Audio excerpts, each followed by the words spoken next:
कुरुक्षेत्र चलते हैं। संजय शर्मा हमारे संवाददाता कुरुक्षेत्र से हमारे साथ जुड़ चुके हैं और बीच में तो कुरुक्षेत्र में भगवा सूरज की तस्वीरें भी सामने आई थी और इस वक्त आप भी वैसे ही नजर आ रहे हैं। संजय, फिलहाल क्या देखा? आंखों देखी हाल बताएं, सूरज देवता कैसे नजर आ रहे हैं कुरुक्षेत्र से? फिलहाल तो आंखों देखा हाल यही है। बस अभी अभी मैंने ये देखा है तो मेरे निगाह में तो सूरज के सिक्के पर धरी चंदा की चवन्नी है, यानी ₹1.25 का नजारा दिखाई पड़ रहा है अंदर। यहाँ की बात करूं तो मेरे मन में यही बात आई कि चंदा ने सूरज को घेरा, भरी दोपहरी हुआ अंधेरा, आसमान में कंगन चमका, पंछी चले घरों की ओर, कुरुक्षेत्र में सूर्य ग्रहण का अद्भुत नजारा दिखा चहुं ओर। बस यही मेरी भावना है और यही यहाँ लोगों की भावना भी। लोगों ने जब कंकणाकृति सूर्य ग्रहण देखा, मैंने खुद ये कल्पना चावला मेमोरियल तारामंडल है, उनके अधिकारियों ने मुझे ये फिल्टर दिया और इस फिल्टर को देख के ही पता चला कि इतना अच्छा नजारा, अद्भुत नजारा मैं जिसके लिए यहाँ आया अपने दर्शकों को भी दिखा पाया और खुद भी देख पाया। ये सच में अद्भुत घटना है, क्योंकि इसके बाद अब इस सदी में आगे कोई सूर्य ग्रहण ऐसा नहीं आने वाला है। जिसने देख लिया वो देख लिया, जो रह गया सो रह गया। अब तो कई पीढ़ियों के बाद, लगभग 300 साल बाद इसी कुरुक्षेत्र में सूर्य ग्रहण का ऐसा नजारा दिखेगा। और ये खगोल वैज्ञानिक भी कह रहे हैं, ज्योतिषी भी कह रहे हैं कि अब अगले 10-12 वर्षों बाद ब्रह्म सरोवर की तस्वीरें दर्शक देखना चाहते हैं। संजय, नहीं पड़ेगा ब्रह्म सरोवर का नजारा। मैं अपने कैमरामैन परमिंदर शर्मा को कहूंगा कि जरा वो धीरे धीरे कैमरा घुमाएं और दिखाएं। ये लगभग 4 किलोमीटर की परिधि वाला ये ब्रह्म सरोवर, जिसमें अभी कोरोना की वजह से लोगों का आना जाना बिल्कुल यहाँ पर पाबंदी थी उस पर, लेकिन मैंने यहाँ कम से कम 10 सूर्य ग्रहण कवर किए हैं और हर बार सूर्य ग्रहण में यहाँ स्थिति ऐसी होती है कि तिल धरने की जगह नहीं होती। और आज ऐसा है कि तिल रखने जैसा आदमी भी नहीं है।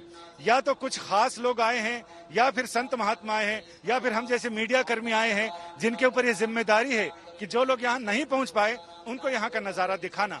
इसके लिए आज तक ने अपने दर्शकों के लिए बहुत बड़े बड़े रेजोल्यूशन वाले कैमरे लगाए हैं, फिल्टर लगाए हैं और उन जूम लेंस के जरिए हम लोगों ने वो अद्भुत नजारा अपने दर्शकों तक पहुंचाया है। और साथ ही न भूलने वाला क्षण है जिसमें हमने कंकणाकृति सूर्य ग्रहण देखा।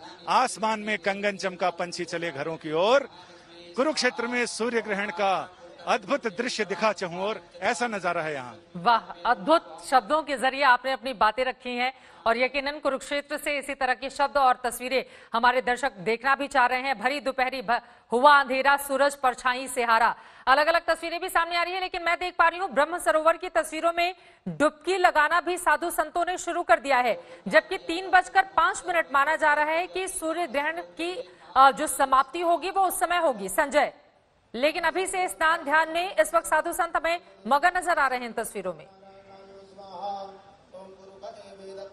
यहाँ अभी मैं अपने कैमरामैन मेरे परमिंदर शर्मा ने दिखाया कि बहुत सारे लोग ऐसे हैं पूरे ग्रहण काल के दौरान उन्होंने पानी में ही अपना समय गुजारा है। कुछ जप कर रहे हैं, कुछ ध्यान कर रहे हैं और कई लोग ऐसे हैं जो सूर्य ग्रहण के पहले, ग्रहण शुरू होने के पहले उन्होंने स्नान किया ब्रह्म सरोवर में। इसके बाद वो उपासना और अनुष्ठान के लिए बैठ गए और इसके बाद अब जैसे ही ग्रहण मोक्ष होगा, जिसको शास्त्रीय भाषा में मोक्ष होना कहते हैं, ग्रहण मोक्ष होने के बाद एक बार फिर स्नान करेंगे, फिर कुछ दान करेंगे, फिर कुछ भोजन ग्रहण करेंगे। यानी पहले ये पूजा होगी, उसके बाद फिर पेट पूजा। बहुत सारे लोग ऐसे हैं कल रात से उन्होंने पानी तक ग्रहण नहीं किया है और अब ग्रहण मोक्ष के बाद उनका ये मानना है कि, और ये विज्ञान भी कहता है कि ग्रहण काल के दौरान बहुत सारी नकारात्मक ऊर्जाएं फैलती हैं। सूर्य की ज्योति कम होने से बहुत सारे नकारात्मक ऊर्जाएं, बहुत सारे विषाणु, बहुत सारे कीटाणु और जीवाणु सक्रिय हो जाते हैं। ऐसे में खाने पीने का निषेध है। ऊर्जा वाली जगहें जो हैं, यानी धार्मिक स्थान जो हमारे ऊर्जा के क्षेत्र हैं, वहां पर जाना निषिद्ध है। देव प्रतिमाओं को छूना निषिद्ध है। पूजा पाठ भी वर्जित है जब तक सूर्य ग्रहण लगा रहे। बिल्कुल महत्वपूर्ण बातें संजय आपने बताई। फिलहाल के लिए शुक्रिया।